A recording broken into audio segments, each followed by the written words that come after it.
Meus amigos, minhas amigas, meu nome é Astério.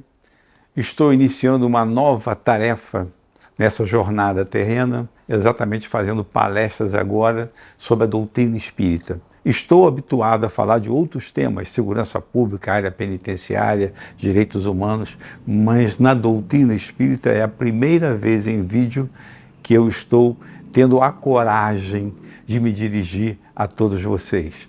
Espero que gostem.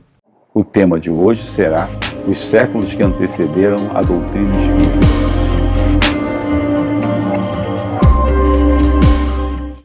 Então eu gostaria de justificar, inicialmente, o porquê da escolha desse tema, os séculos que antecederam a doutrina espírita. Eu poderia até resumir esse título da escolha em função de uma única palavra, que seria o imediatismo, que eu entendo que é algo que é comum a todas as populações, eu acho que desde o início da origem do mundo, e que esse sentimento acontece na maioria das pessoas. Seja católica, protestante ou espírita, todos, de uma maneira geral, desejam uma solução imediata para aqueles problemas. Então, ora em função disso, recebe um passe, um jorei, qualquer coisa, e quer um resultado imediato. E quando o resultado não vem, com relação aos espíritas, mudam de casas espíritas, buscam uma outra alternativa, acontece muito. Então, eu sempre me preocupei muito com esse imediatismo, até que, em lendo o livro Inácio de Antioquia, Sua Vida e Obra, eu constatei no ano 117 da era cristã, algo que me chamou mais atenção com relação a esses séculos que antecedem a doutrina. No ano 117, o nosso Inácio foi executado no Coliseu de Roma, no Anfiteatro Flávium.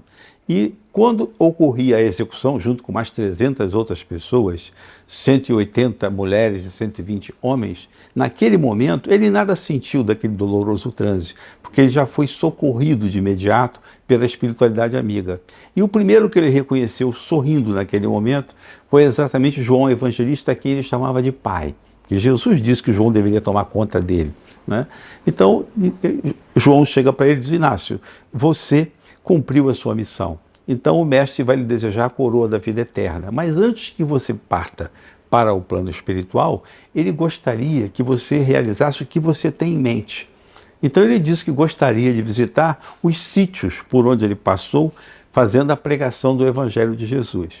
Então, de imediato, como a velocidade do pensamento, houve um desdobramento e ele começou a frequentar uma série de lugares. E nessa viagem, ele chegou ao Coliseu, porque ele queria orar por aqueles que foram os seus torturadores daquele momento.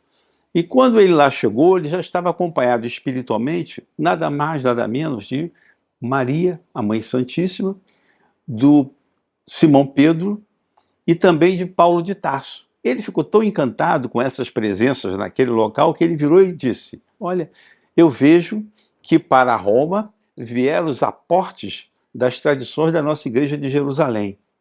Ao que Simão Pedro, certamente até um pouco contrariado, se você está enganado, Inácio. Roma é apenas a sede das nossas ilusões transitórias.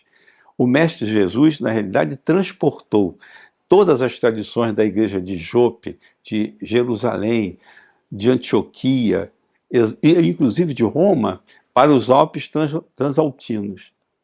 Exatamente nos Alpes transalpinos, onde haverá a terceira revelação.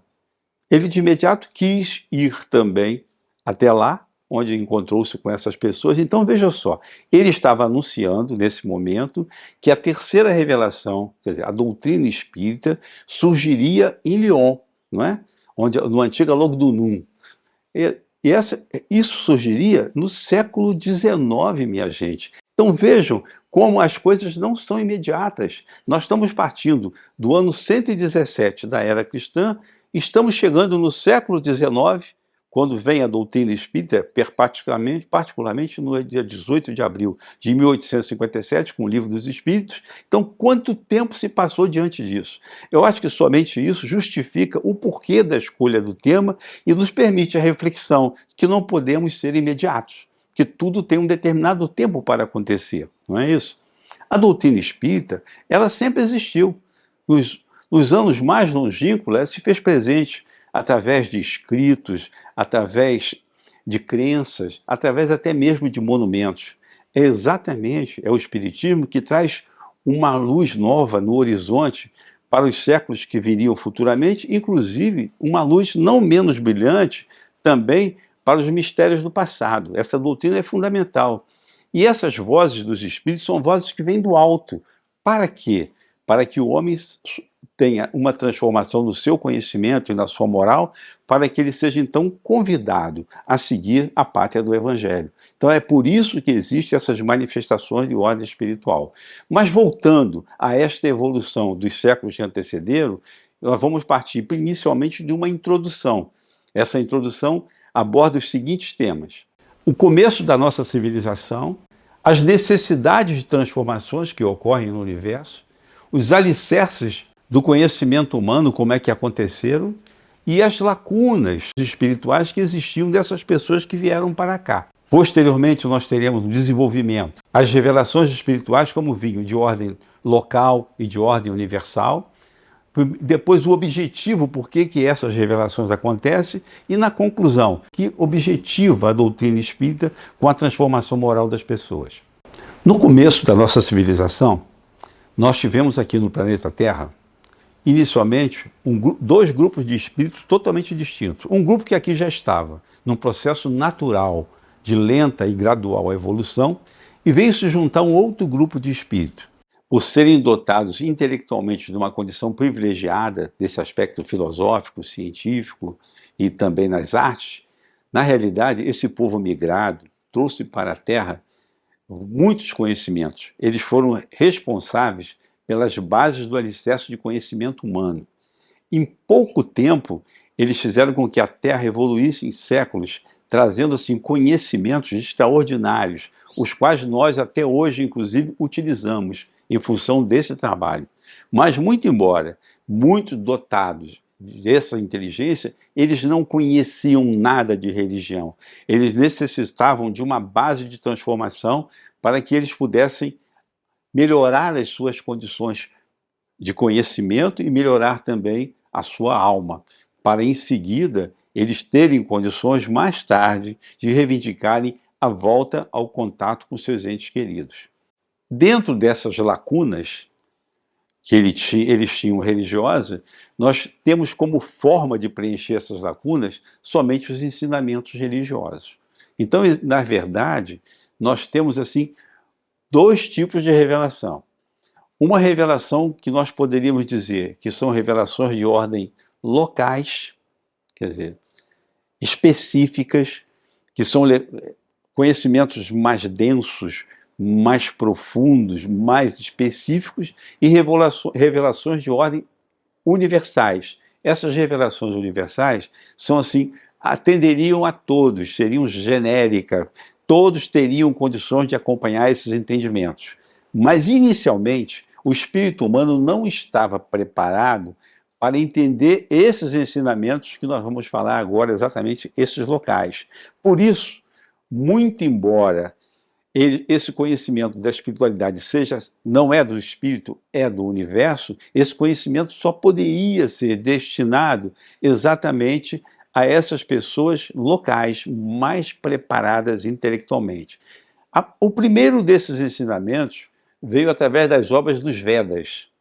Os Vedas foram fundamentais para o hinduísmo. Por quê? Porque os Vedas reuniram várias religiões pré-históricas num sistema religioso único. Então, eles foram muito importantes.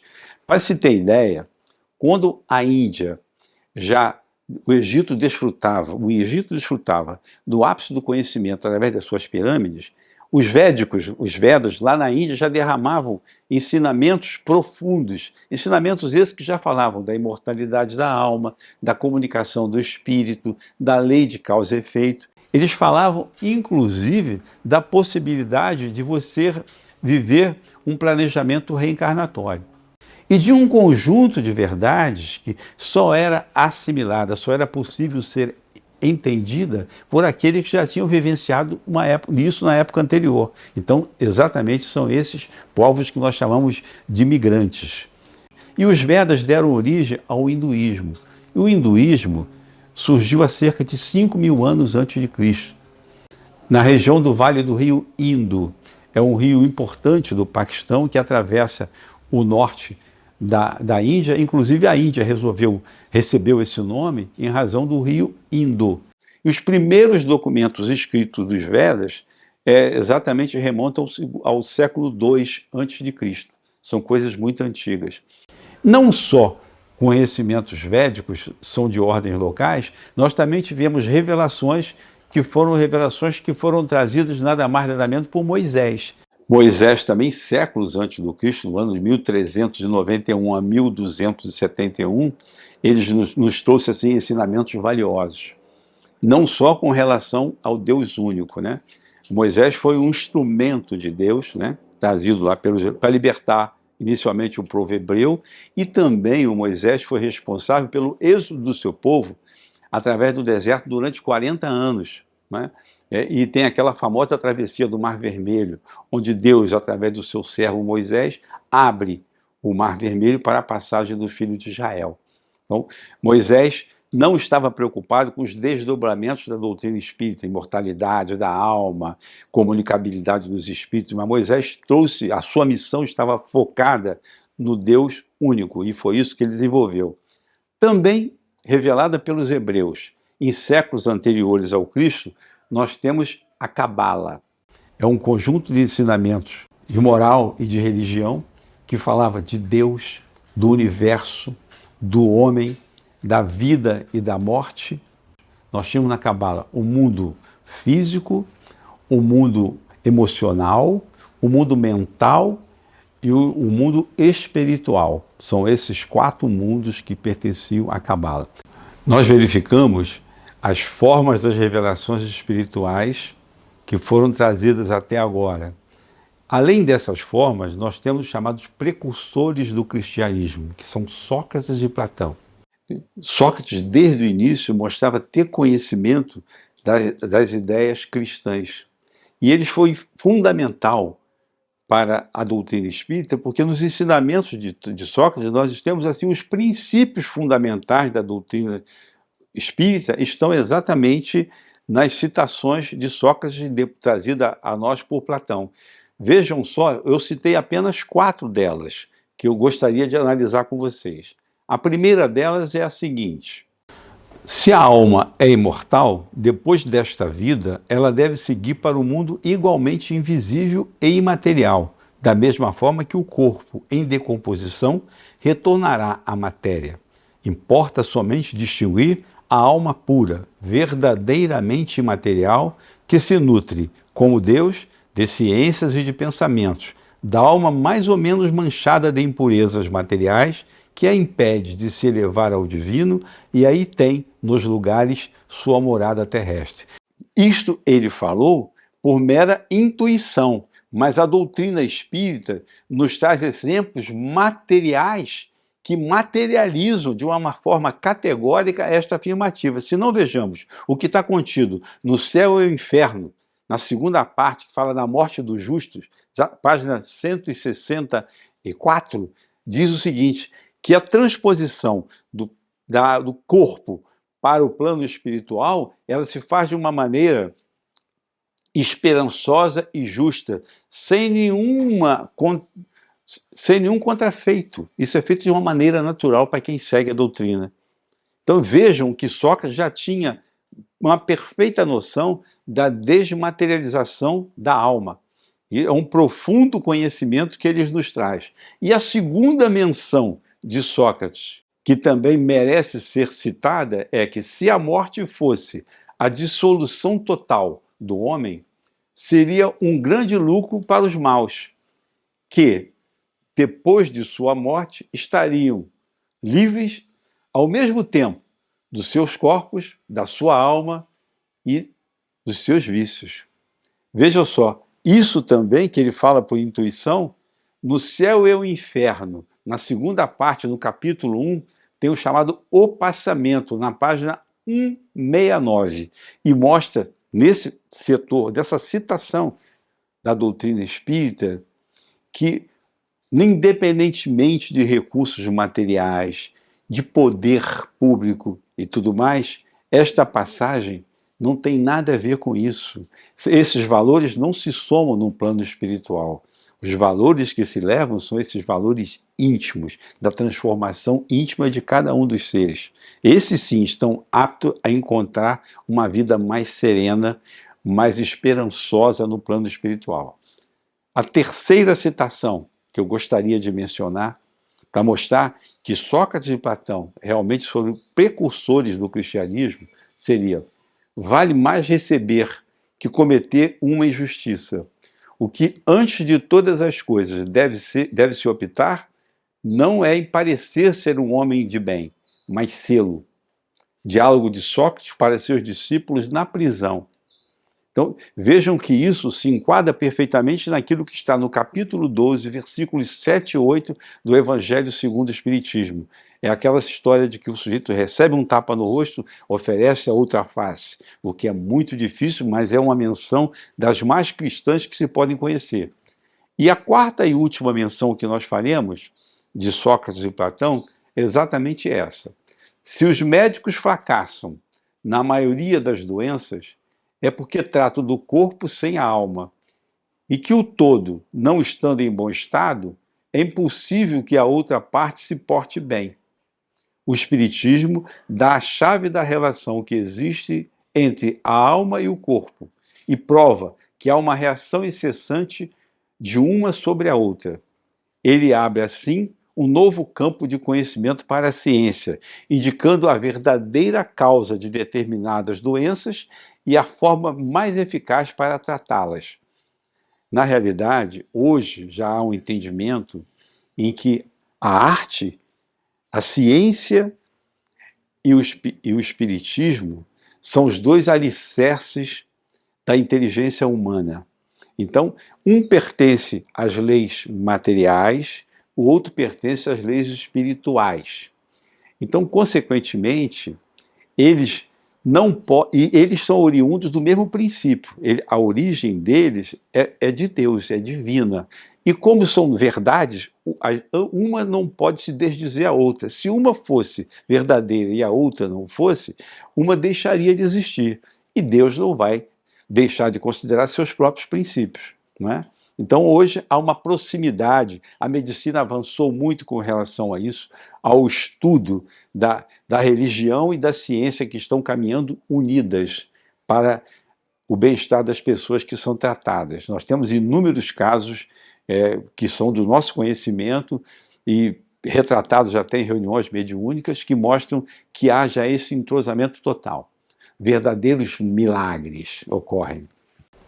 Então nós verificamos que as revelações espirituais, ao longo do tempo, locais, né, que vêm lá dos Vedas, Moisés, Cabala, Sócrates e Platão, como nós acabamos de mencionar, precursores do cristianismo, né, que com esses ensinamentos fundamentais da doutrina espírita, tudo isso veio para que o homem assimilasse esse conhecimento e, consequentemente, tivesse condições de mudar os seus conceitos, alterar suas ideias e avançar, né? Então nós estamos parando por aqui, exatamente com essas revelações espirituais de ordem locais, e no próximo vídeo falaremos das revelações espirituais de ordem universal, destinadas a todos de uma maneira geral.